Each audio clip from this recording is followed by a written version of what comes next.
Hey everybody, it's 6 o'clock. The Splash Vernal Variety Show will be getting started in just a couple minutes, but you know, it's a comedy show, so it's not going to start at exactly 6 o'clock. We're going to give you a couple minutes to share out the link to all your friends. Oh, I'm just realizing that I didn't do the thing. Give you a second to share the link out to all your friends and get everybody in here to catch the Splash Vernal Variety Show. We will be getting started in just 2 minutes.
Hi, Mel.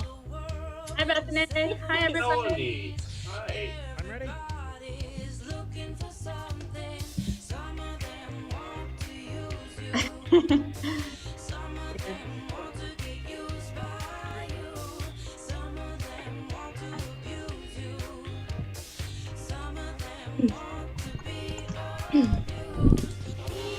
Welcome to the, let's say, virtual Stab Comedy Theater.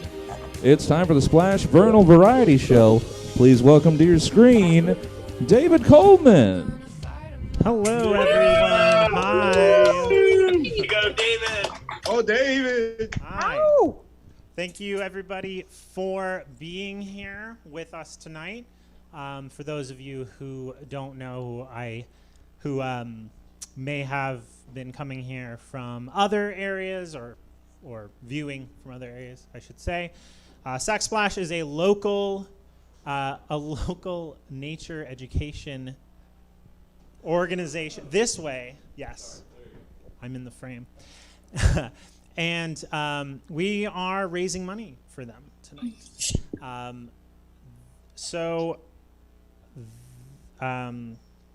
They do both field trips and in-class demonstrations, teaching kids in the Sacramento area about the local ecosystem and the very special natural feature we have here, which is the vernal pools. I've had the good fortune of being a splash guide this is my second season now. I really enjoy their educational program. Yeah. And I would say they're my favorite educational program I've been able to be a part of, and I've been part of a good number.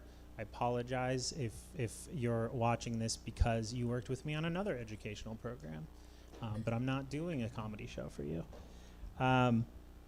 So I love education so much. I married a teacher. My wife teaches kindergarten and first grade for students with autism, which is a challenging, sometimes stressful job because she's constantly working with people who maybe don't respond when she communicates with them, or really do not handle school schedule changes well, or get upset over things that she has no control over. And these people all expect her to to teach their children.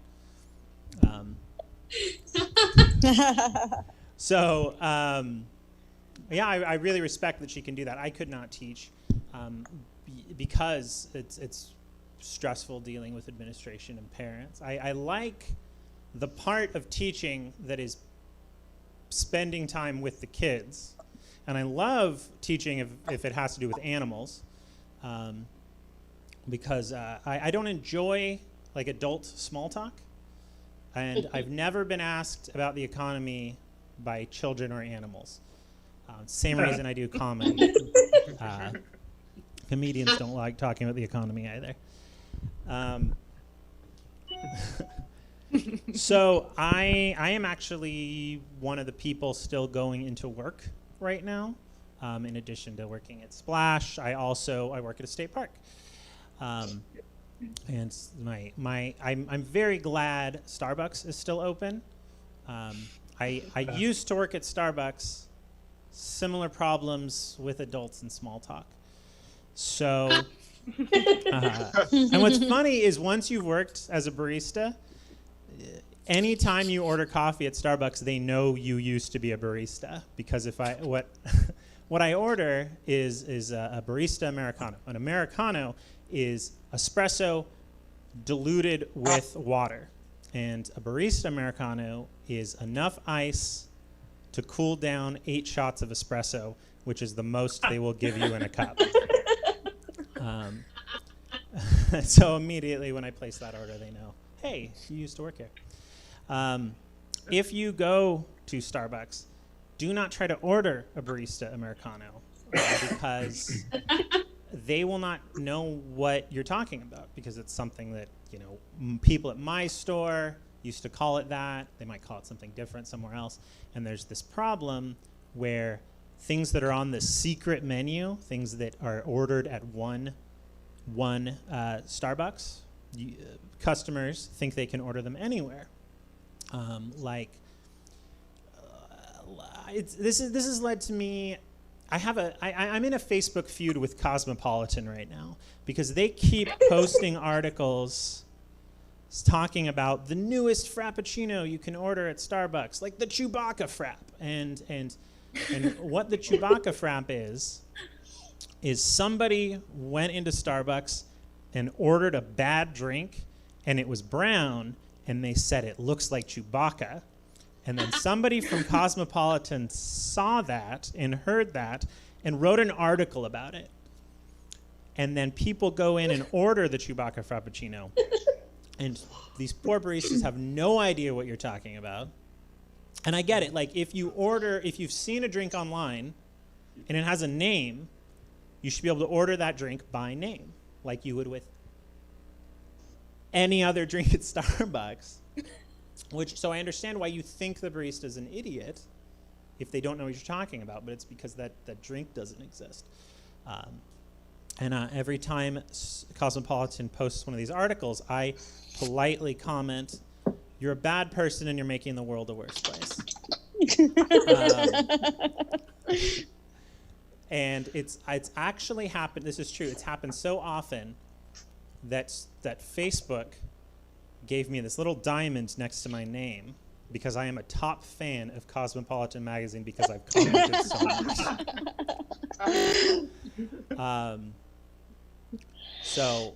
So no longer work there. I really love Sac Splash. I love what they do. It's very exciting to get to go out to these vernal pools and look at just the beauty that's out there. For those who don't know what vernal pools are exceptional puddles.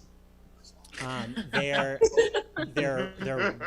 water fell from the sky, landed on some dirt, and then magically shrimp showed up. It's just like a seafood buffet at the end of a rainbow. When it dries up, a flower bed just appears. And you get some very unique animals that could not survive anywhere else, because these species of shrimp and invertebrates if they were in something that didn't, if they were in like a lake that doesn't dry up, fish would eat them.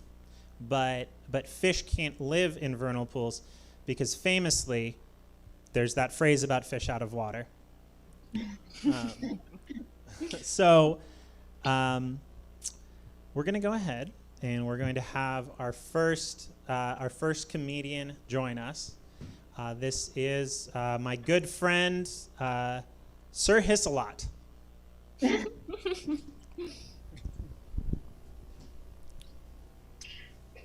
Hey, how's everyone doing today? I'm Sir Hissalot. I am a Pacific gopher snake. I'm not venomous, even though I might look it. Rattlesnakes are venomous. Venom is hereditary. It's like rolling your tongue. Like how humans can sometimes make a taco out of your tongue. I can't do it because my tongue isn't wide enough to roll. I can make a churro. See? A little churro that splits in two at the end. Very festive. Happy Cinco de Mayo. And it's like that with snakes. Some of us can extend fangs and kill things with venom, and others can't. It's just a fun way some snakes can contort their mouths. So rattlesnakes can do it, but you got to remember, it's not called poisonous. It's venomous. Rattlesnakes hate that. My rattlesnake buddy, Strikette, told me that poisonous things make you sick if you eat them, and venomous things make you sick if they bite you. So she says an easy way to remember is don't put poisonous things in your mouth, and don't let venomous things put part of you in their mouth. But I feel that that's not even that great of advice because, like, I still don't think you should put venomous things in your mouth. I think the advice should be know the difference between venomous and poisonous, and don't put stuff in your mouth. When I was wild back in my younger days, I was out in the field and I almost got stepped on by this coyote. It was this nasty thing, these huge feet and all this matted hair, and it was all reared up on its hind legs. And I'm like, shoot, I can't fight this thing. I don't even have venom. But then I realized it doesn't know that. So I'm trying to remember what rattlesnakes look like and do that. Like I take my face and I push my jawbones out and try to look all triangle-y, like have a very geometric head. And try to curl up nice and tight, and I'm taking the last few inches of my tail and hitting the ground to make noise, which didn't do much and kind of hurt. I'm sitting here either doing an impression of a rattlesnake or of a garden hose playing a snare drum. I'm like striking out at this coyote's chew while it reaches for its phone to take a picture, and it might not have been a coyote. I'm not great at identifying predators. The strategy is kind of the same for anything big. And I'm thinking, if it picks me up, forget rattlesnake. I'm going to go full garter snake and give it whatever I have in my lower intestine. Anyway, it brought me home as a pet. It thought I looked cute, which wasn't what I was going for. I don't do impressions anymore. The guy that took me turned out to be a human, and he took me to Sac Splash when he went to college. That's actually when I found out I wasn't living with coyotes. Apparently, this kid thought that because he picked me up, my mom wouldn't like his scent on me and wouldn't take me back. Which, first of all, we hatch from our egg fully independent, so no. Also, I spent a lot of time with him, and he's not one to talk about smelling weird. He came home with all kinds of scents, and his mom always took him back. Thank you very much. Woo! All right, give another round of applause for Sir Hissalot. Yay, yes. Awesome. Okay, so our next comedian is Mewtwo the Bullfrog. All right. Thank you, David. Can y'all hear me? Yes. Just a moment, we're trying to get video. Well, my the frog. name is Mewtwo, and I'm a bullfrog. Bullfrogs, we're an invasive species. That means we're from somewhere else, and, well, we're just too dang good at living here. I don't know if you can tell from my swampy ambiance and relaxed demeanor, but I'm supposed to be from the South. Bullfrogs were brought here on the Oregon Trail by people who eat frog legs. Some of us escaped, and well, it's like that saying goes. You can keep the frog out of Louisiana, but you can't keep the Louisiana out of the frog. Heck, you can't keep anything out of the frog. The frog eats everything indiscriminately. And West Coast animals, they don't recognize us as a predator, so we're a terrifying blight on the local ecosystem, or so they say. I do enjoy eating stuff. I'll eat anything that moves. It's actually been an issue here because I live in a glass tank and I'll jump at people when they walk by. They're pretty big, but I'm pretty sure I could fit them in my mouth. They had to put a line of tape a few feet from my aquarium so I'd stop hitting my head when people got too close. So true. I was named after a Pokemon. I like Pokemon. They're cute. Another popular Pokemon is Mudkip, who's based off the real-world Axolotl. Those names should be switched. Axolotl should be the cool cartoon battle monster that spontaneously evolves. Mudkip should be the goofy slime balls that live in river gunk and can't survive outside of captivity. We have some at Sac Splash, and I'll say it. Axolotls are dumb. They don't even leave their larval stage. I mean, grow up already, am I right? You don't see me staying a tadpole. The axolotls don't like me, though, because I'm invasive, and they got kicked out of Mexico by invasive fish. Eat tilapia, avenge an axolotl. But they don't even have room to judge. Axolotls, just like bullfrogs, are invasive to California, and they're like really invasive. They're not even allowed as pets here. I mean, for crying out loud, I only eat native animals. You should hear about what they're doing. Oh gosh. Thank you. That's been my time. You too. Oh, me too. Thank you very much, Mewtwo. You psychic attack.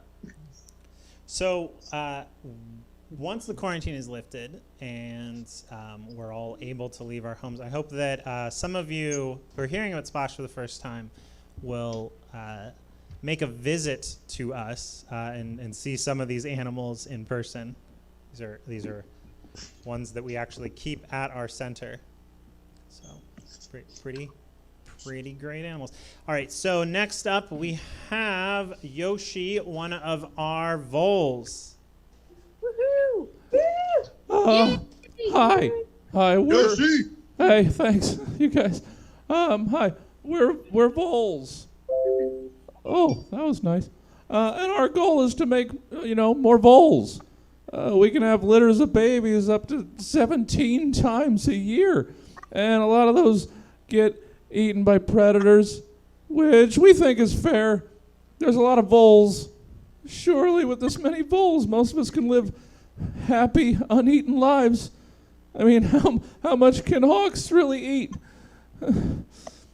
Well, you know how if you put out a bowl of Skittles, some inconsiderate jerk is going to eat all the red ones? Well, hawks are all just inconsiderate jerks, and apparently our brains are their favorite flavor. So they'll catch dozens of us, fly over to perch on telephone poles, eat our heads, and leave our decapitated corpses all over the road below. So no matter how many voles I make, we all have to live in constant fear, because these birds are picky eaters, and that part doesn't taste as good. You know how long it took to make you this? Just eat what we put on your plate, for crying out. We all have to hide all the time. All the time! We dig tunnels.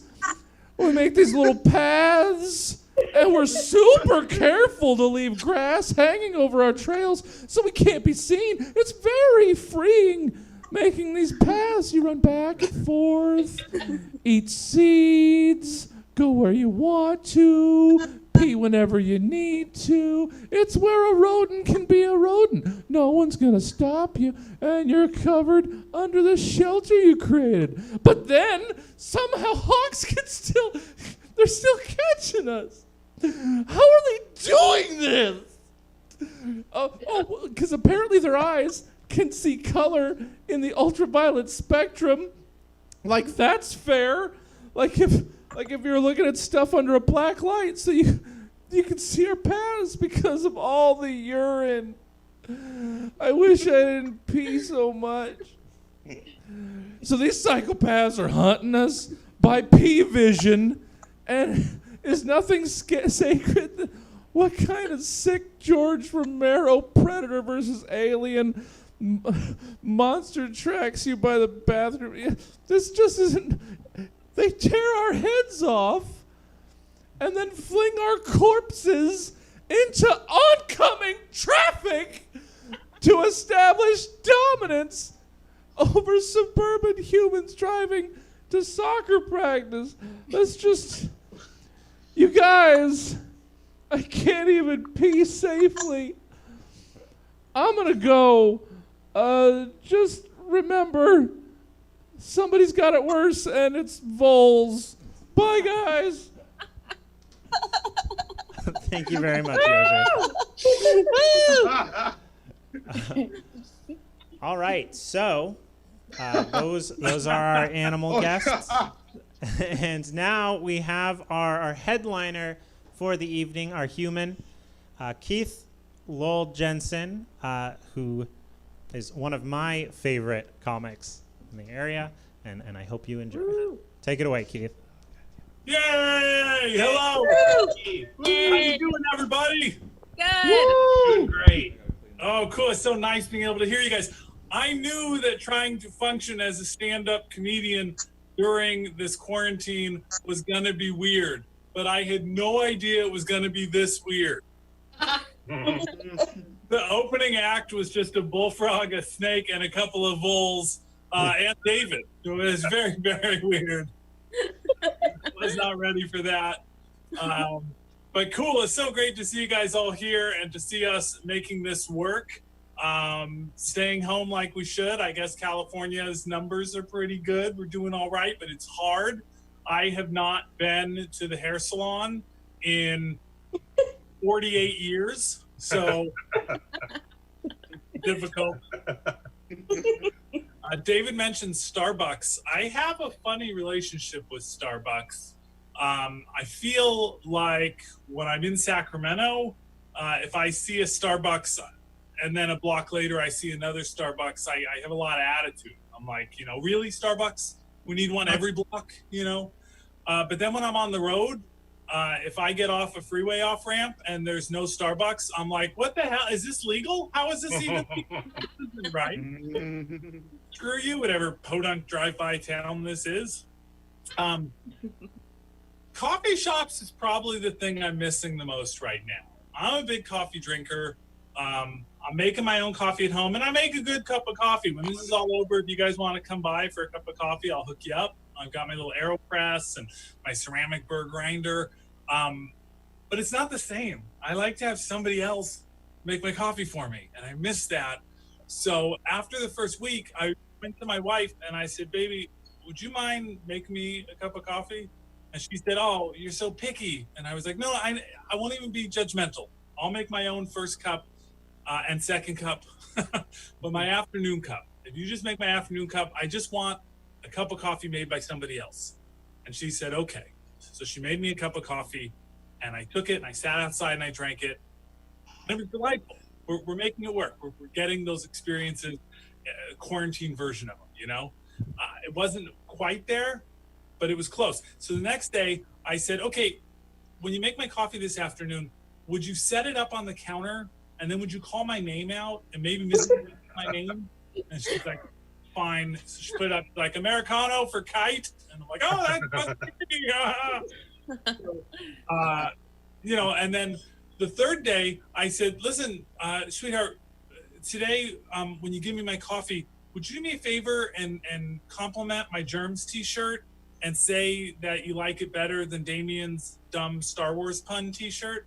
And she said, Damien's not even here. And I said, I know he's not, but normally if I've been out for coffee, he would be. And wherever he is, you know that he's wearing a dumb Star Wars pun because that's what he wears. So could you just compliment my Germs shirt and say that it's cooler than whatever dumb Star Wars pun t-shirt Damien's wearing? And she said, fine. And she put my coffee up and I went up and got it and said, hey, how you doing? And she's like, good, I like your Star Wars shirt. And I said, and she said, and it's cooler than the other guy's dumb Star Wars pun t-shirt. And I said, that's the stuff. And I went outside and I drank my coffee. So then the next day I said, baby, when you put my coffee up on the counter, if you do me a favor, act like you like me. And she said, but I do like you. I said, I know, I don't want you to like me. I want you to act like you like me and maybe be a little bit flirty. And then I'll tip a little bit extra. And then I'll make a dad joke. And I want you to laugh, even though it's not very funny. Okay. And then I'm going to stand there like a little bit too long and it's going to get awkward. And then I want you to point out the second time that my coffee's on the counter waiting for me. And then I'm going to go, oh, so it is, and I'm going to awkwardly take it and go outside to drink it.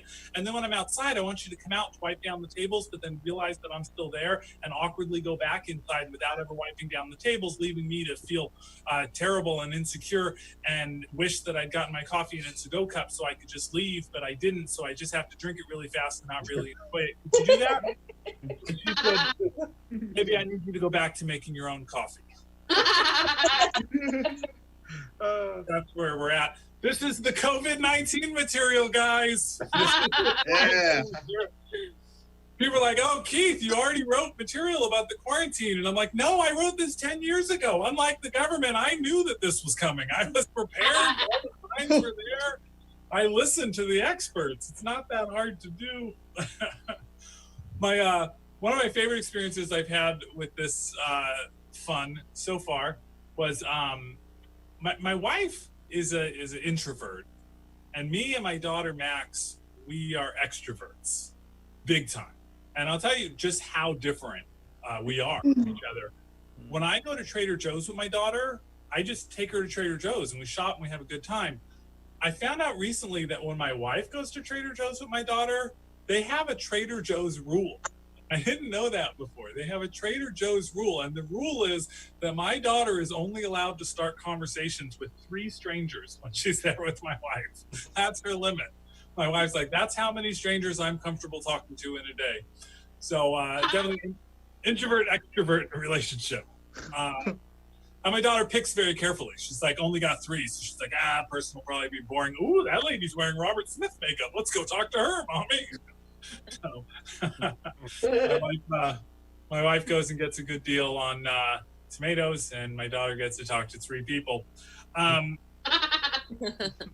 introvert wife right now is trapped in a house with 2 extroverts 24 hours a day, 7 days a week. So, we're putting on a show. We're like, hey, look at us. So I wanted to give my wife a break. So I said, look, I will take Max and we'll go clean the garage. And Max can play on the driveway with all the weird stuff that I'm obviously going to find while I'm cleaning the garage. And you can have some time alone in the house. And she said, thank you. That would be wonderful.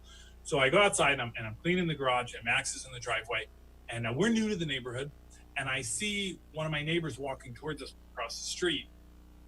You don't want to say, stop right there and stay the hell away from me. I mean, that's, we're trying to figure out how to enforce the 6 feet and the social distancing without being unsocial, especially when you're new in the neighborhood. So we're thinking of clever ways to do it, all of us. I know you guys all have your little cues that you give to people when they're heading towards you. I see the guy coming, and I turn to him and I go, hey, how's that social distancing working for you? Which I guess was my way of being like, I'm doing it. So don't there. And it worked. It worked. He stopped at the bottom of the driveway, and he informed me that social distancing was stupid. And then he informed me that COVID-19 was created by the government. I said, which government? He said, I don't know, the U.S., China, or Russia. He had narrowed it down to 3, which I thought was good. I didn't ask his methodology or his research. And then he just unloads, and he gives me every conspiracy theory currently going about COVID-19. And then he migrates right into religion. And he explains to me that it's stupid to have so many religions when there's obviously only one God, so only one religion's right. And I was like, oh man, which one though? Wait, it's yours, right? So I'm listening to him and he's going on and on, and I'm hearing all these conspiracy theories. And all the while, my daughter is playing on the driveway. And then my daughter interrupts us. She says, hey, and the man looks at her and she says, did you know that Tutankhamun was the pharaoh in Egypt when he was only 10 years old? And the guy goes, no. And then he continues on with his conspiracy theories. Finally, he exhausted himself. He's out of wind, whatever it is. Had to go get some more frozen pizza or whatever fuels those guys. And he goes walking off. And I turned to my daughter and I thought, okay, this is a teachable moment, you know? I'm gonna talk to her about critical thought. I'm gonna talk to her about conspiracy theories and skepticism. And I said, hey, baby, you realize that stuff that guy was saying, that was pretty out there, right? That's what we call conspiracy theories. And she says to me, yeah, Daddy, I know. And I thought, yeah, well, okay, you're 10 years old, you know everything. And then she says, that's why I interrupted him to tell him an actual fact. Oh, I'm like, oh, you do know. Dude, no. that's perfect. Yeah, she's the best. So, we are at the point in the show where I'm going to talk about poop. They, Yes. yeah, right. Yes. All right. There's two reasons. There's two reasons why I'm going to talk about poop. One is because you're all a bunch of geeky, nature, sciencey types, and poop's a great subject for that crowd. The other thing is I was told to work clean, and I don't see any kids so far. I didn't card the bullfrog. I don't know how old he is or she. But whenever I work clean, whenever I work for kids, someone left. In comedy and actual clubs, you can walk people. And you see people walking out, and it's like, I walked someone, and it makes you insecure, and it gets under your skin. It's so funny that this virtual form of comedy has that. I get a little notification that says Mason Marks or someone left. I'm like, I didn't need to know. Thanks, Zoom. They're undermining me. Anyway, I'm just going to assume that that person isn't into poop. But when you have to work for kids love poop. I have a friend who's a entertainer who goes to kids' parties with reptiles and insects. Does educational programs, and if an animal poops, that's gold. He knows he's getting good ratings that day. It's like the kids are like, that was the best, the turtle pooped. And so yeah, poop is a thing.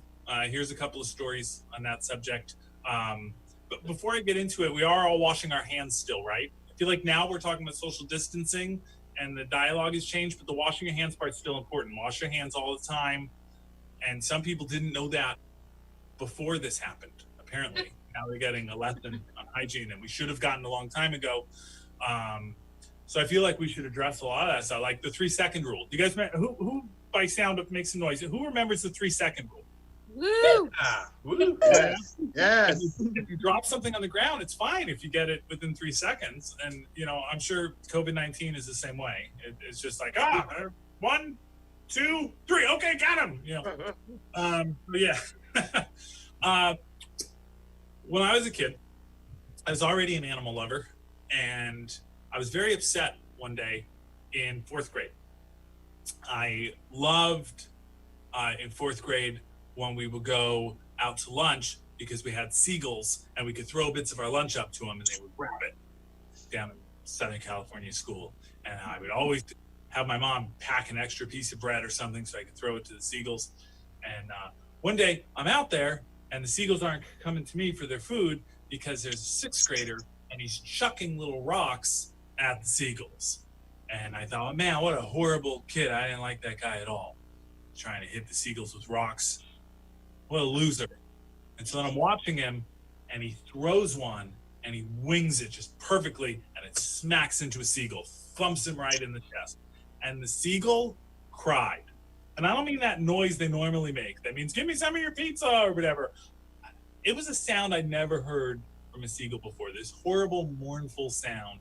And I'm sorry, Prince. I'm sure when doves cry, that's heartbreaking. But this shriek of seagull sorrow broke my heart in two. That's what the song should have been about. Should have been called Cry. I was very upset by it. And I turned to the sixth grader, and I thought that he would have remorse. I thought that he also would have heard that sound of anguish and been moved by it, right? And said, oh my God, I'm sorry, what have I done? Instead, he turns to his bro and says, yeah, man, I got one. And he throws his hand out for a high five. And I'm ready to punch him. But instead, right at that second, right as he puts his hand out, a seagull pooped right in his hand. Oh, the greatest thing I've ever seen in my life. Nothing since then has topped it. Just beautiful. Boom. Heaven on earth. We all cheered. Yeah. I know you sciencey folks, probably a lot of you like documentaries. I'm a big fan of documentaries, and you might have seen one about the Moon Man syndrome. And that was this particular type of depression that astronauts who went to the moon experienced, because they came back, and then what? You walked on the moon. How do you just go back to like, well, I guess I'll do the dishes now, you know, sit and wait until someone needs me for a parade? I mean, how do you follow that? And so they would go into this deep depression because their lives had peaked and peaked so dramatically. And so they're doing this documentary and they're interviewing these astronauts, and they're talking about that experience. And as they zoom in on their big, mournful, sad eyes, I'm sitting at home going, I feel you, you know? Because I once saw a bird poop right in the kid's hand, just a perfectly delivered Avian Revenge Poop 5, and I was there to see it. This is so awkward. They're gonna be laughing. All right. Here's the poop opus. Here's the poop masterpiece. I went to Modesto, California, to do some shows because, that's, I'm a big star when I'm not doing Zoom shows for local nature preserves. I perform in big metropolises like Modesto. But actually, I love performing in Modesto. My in-laws live there, and so I'll pack up my wife and kid, and we'll go down there together. And so I'm in Modesto, and my mother-in-law says to me, "Hey, big dog park grand opening tomorrow. You want to go?" I was like, "Yes," because it's Modesto, and I don't know what the heck else you think there is to do. Yeah, dog park grand opening. We're there.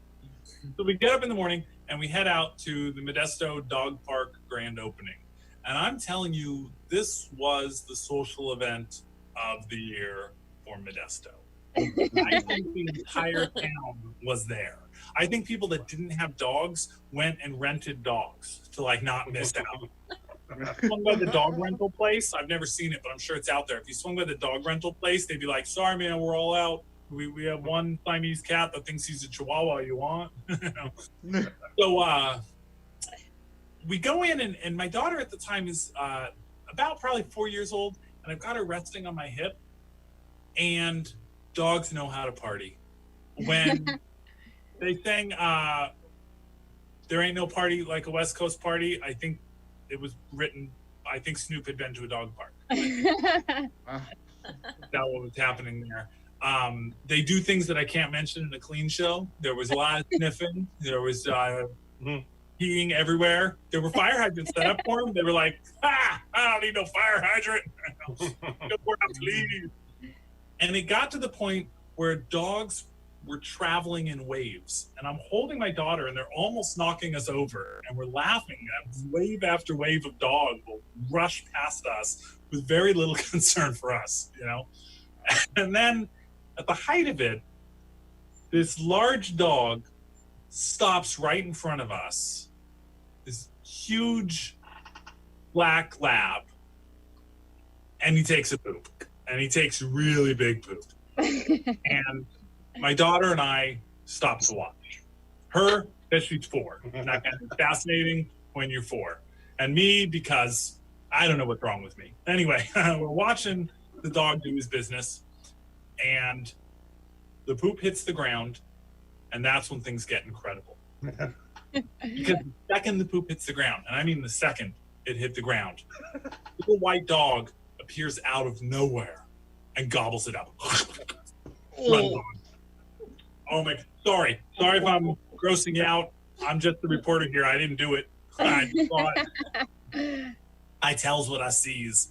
And me and my daughter, we start laughing, and we don't stop. We don't stop for 5 minutes because it gets funnier and funnier and funnier. Layer upon layer, it becomes the funniest thing I've ever seen in my life. Here's why it was so funny. The first thing that was hilarious was the expression from the little white dog, because he didn't take a bite and they go, "Oh God, that's poop! Ew, why would you leave that there?" No, he was like, "Yes," and just went on with his day. He knew what he was doing. The next part that was hilarious was the woman in the mini skirt with the well-coiffed hair and the stylish blouse and the high heels running after him, going, oh my God, and apologizing to us. I'm sorry. We're like, don't be. That was great. I hear that dog parks have become popular meeting places for singles, and I'm thinking that when she took her dog to the dog park, there were things about that dog she didn't know. You know? Like, this outing was a little bit of a coming out party for the dog. The dog was like, "This is who I am, Mom, love me." The next part that was hilarious was the owner of the black lab, because this dude already had the baggie inside out on his hand, was down there ready to pick up, and then didn't have to. And cool as a cucumber, he just looks towards the little white dog and goes, "Thank you." Like,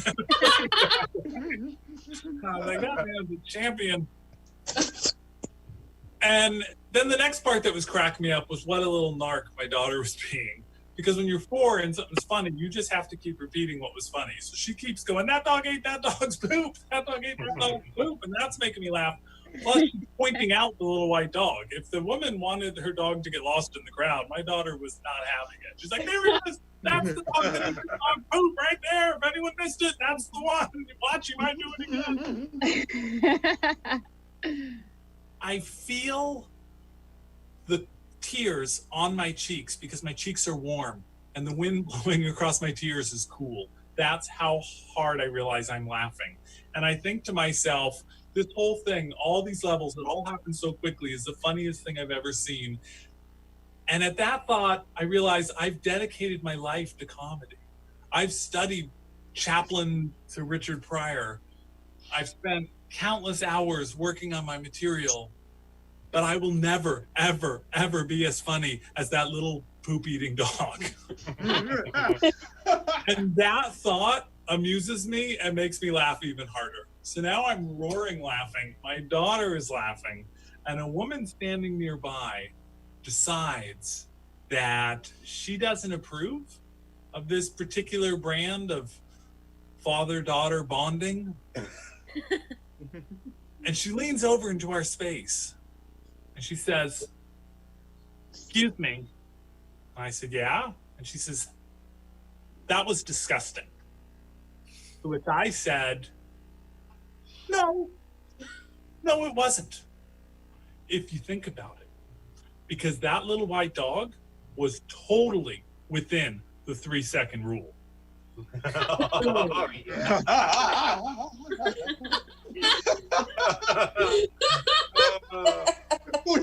Outstanding. That's my magnum opus. So pooping story. Very good. Oh yeah. I will. I have no idea how I'm doing on time, and I'm so thoroughly lost in this weird virtual world. But I will. I will tell you one more thing, real quick.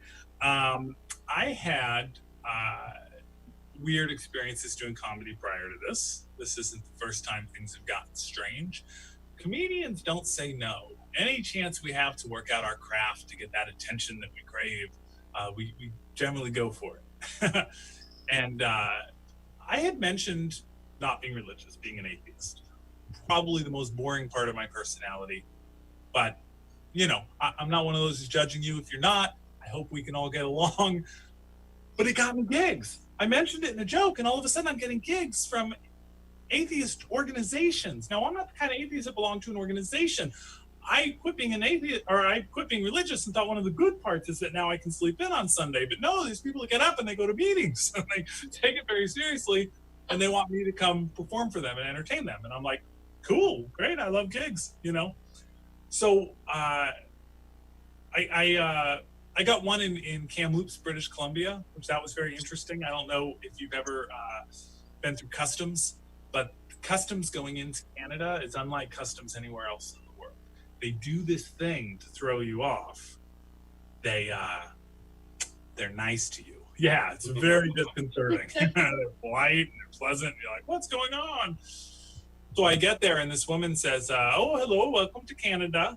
And I don't do a good Canadian accent, but if you can imagine that voice, but full of kindness and free healthcare, that's what she sounded like. And she says, what brings you to Canada? And I did something that I've never done at customs before. I told her the truth. You know? I said, well, I'm a performer and I'm here for this big atheist convention. And she goes, ooh, an atheist convention. What is that? And I said, well, thinking I'm clever, I said, well, a bunch of atheists are going to get together for 3 days and pat each other on the back for not believing in God. To which she says, ooh, sounds a bit like church, doesn't it? Oh, touche, customs lady. So one of the last atheist gigs I got, it was a while ago. Some guys in Oakland, California, an atheist group in Oakland, California, was having a Rapture Day party. Now, do you guys remember Rapture Day? Anyone? Yep. Yeah. Okay, some of you do. Rapture Day was when a guy named Harold Camping decided that he knew when the world was going to end, when the rapture was going to happen. And people took it really seriously. There were bus ads and billboards, and the atheists were like, cool, let's have parties, because we don't have formal holidays, so we got to take what we can get. So the atheists of Oakland, California called me up and they're like, hey, Keith, will you come perform for us? And I was like, sure, you know. So I drive out there to perform for the atheists in Oakland, California on Rapture Day. And I don't know if you remember what happened in Oakland, California on Rapture Day, in the San Francisco Bay Area on Rapture Day, but a small earthquake hit. I have to tell you, being on stage in a room full of atheists on a Rapture Day when an earthquake hits is the coolest thing ever. I'm up there, the shaking starts. Everyone starts looking around going, no, oh, no way. BS.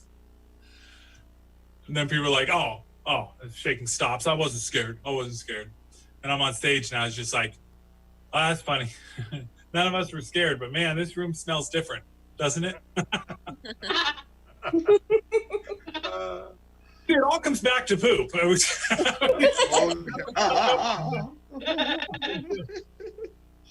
have a fetid odor.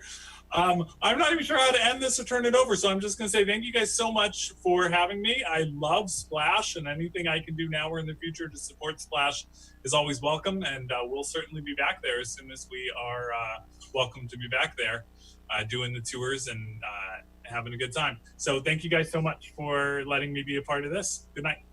Thank you. Thank you. Woo! Woo!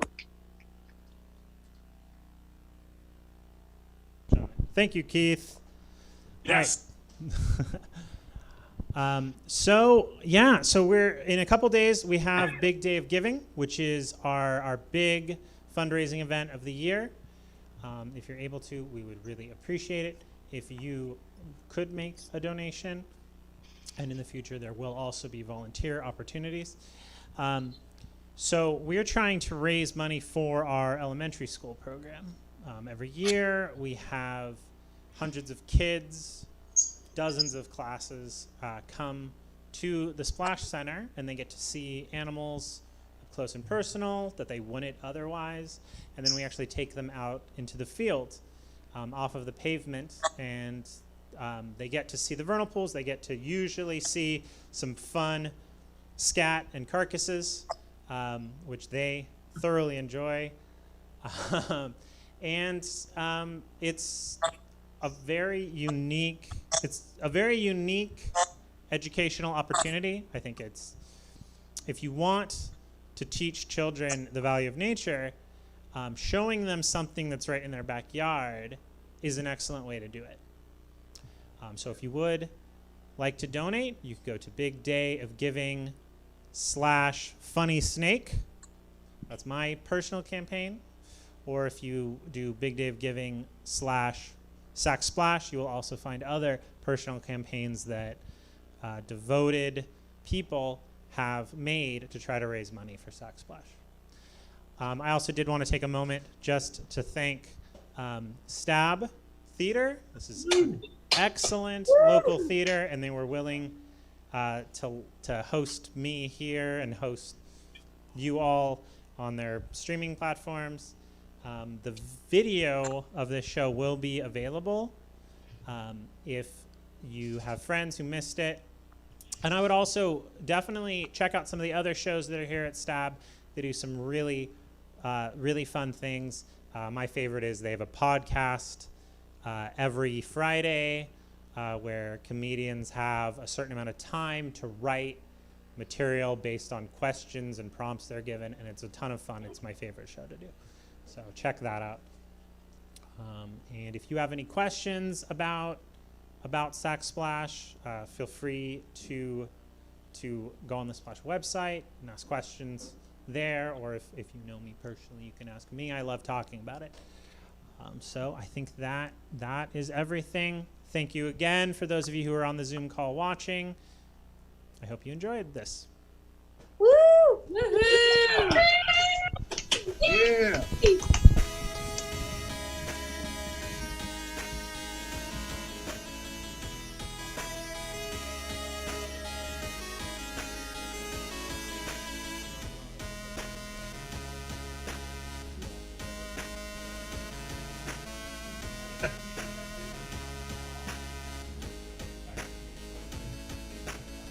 Good job, David. Yeah. Woo! Good job, Dave. Yeah, David. Yeah.